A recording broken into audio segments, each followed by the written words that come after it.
What do you make of this when Donald Trump said, I couldn't care less if other countries impose tariffs on American cars because the Americans will just buy more American-made cars?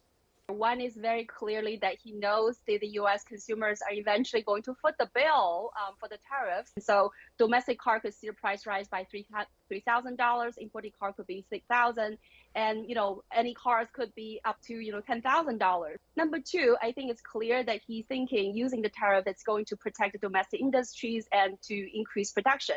But there are many questions as to how this is going to happen. For two major reasons, right? One is that if the automakers are enjoying their market share, they're being protected, they're able to produce less cars with higher prices and still earn that profit margins. Why would they have the incentives to expand the production and lower the prices for the consumers eventually?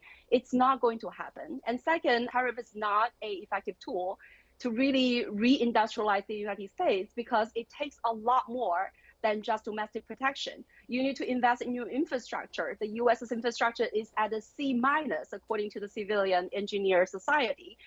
There's not enough trained workers to do the work. There's not enough, cheap, effective energies to support some of this industrial production.